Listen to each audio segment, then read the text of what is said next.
Welcome back, and thank you for joining us for the second half hour of The Factor Uncensored. Tonight, we're getting real about some violence we've been seeing in Miami Beach over the weekend. Things have gotten so bad this spring break, Miami Beach is now under a state of emergency, imposing a curfew last night to control rowdy spring breakers. This comes after two deadly shootings in one of the most popular spring break locations in the country.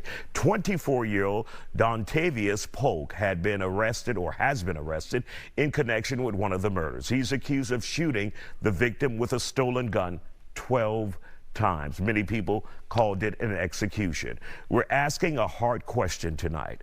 What should be done about the elephant in the room when you look at this video? We have seen the crowds, and most of them are black. Young black people shooting others, even destroying a car. Do we have a major problem in the black community? Joining me now, radio host KRIV Kamal Imani, Pastor Dr. Ruth Olson, and Waller County Constable Smith. Glad to have you here on The Factor Uncensored. So, KRIV, when you see that video and you saw so many young black people, not only in the shootings, but also in the attack of the car, jumping on the car, the behavior at spring break, do we have a problem? Are some people exaggerating it? No, I don't think there's exaggeration. I think we're being accurate when we are disturbed by it.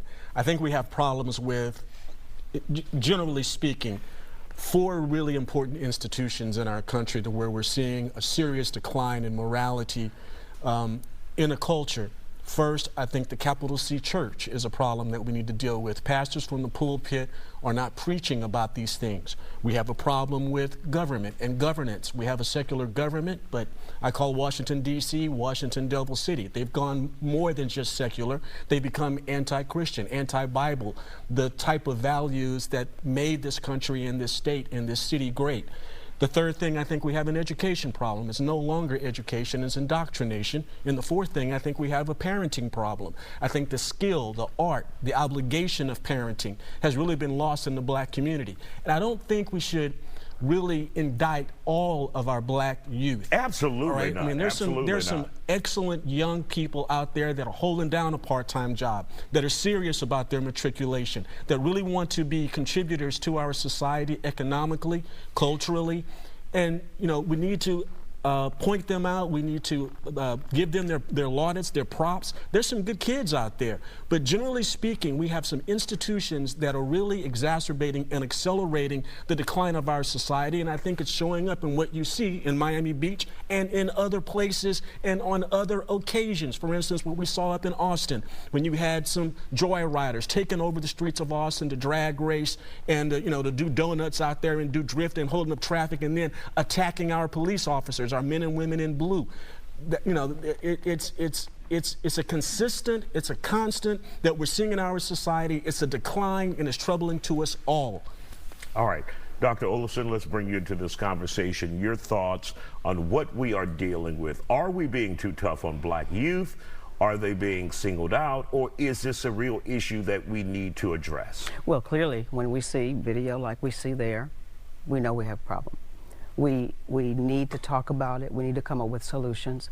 But I do want to say this, that's not all of our youth. Right. And the youth who are doing good, the youth who are doing the right thing. They're at home, they're not in those videos. They're not making the news either. Mm-hmm. And so it's not flashy, but I do want to suggest a solution. And I think I saw it when I went to Israel.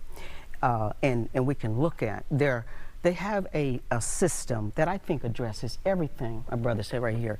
And it's conscription, that at 18, every person, male and female, goes into, in their case, it's a military. Mm-hmm. But we have something set up. We have our military, we have AmeriCorps, we have some things that our youth can be invited to go to, or even required to go to, so that they get some discipline, they get some education, they get a way to live, and also some skills that they can learn how to contribute to society.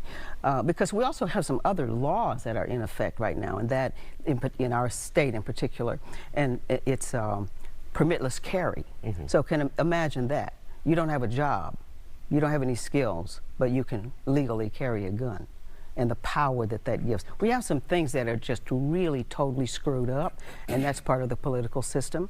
The church needs to be a part of it. We need to go back to putting emphasis on family, the image of God, and who we are, and value ourselves, and teach people that. All right, Constable Smith, let's hear from you. What do we need to do? And first of all, do you think there's a real issue, as all of our guests have said, with some of the young black youth out there? There are some problems. There are some problems with some of our young black people, people that's out there. But you know, the biggest problem is the young parents today. The young parents that we're seeing that is raising these children today. These children raising themselves, you know, as the scripture says in Proverbs 22:6 says, you know, when people don't realize to train their child in the way they should go, and the Bible said when they get old, they won't depart, you know. And I, you know, my parents always made us go to church. Our parents had put some things in our lives that we couldn't just play any kind of games and do anything. That was rules and regulation. But now you see these children. I work at an organization called CWAP, Children Without Placement. These children are getting into all kinds of things.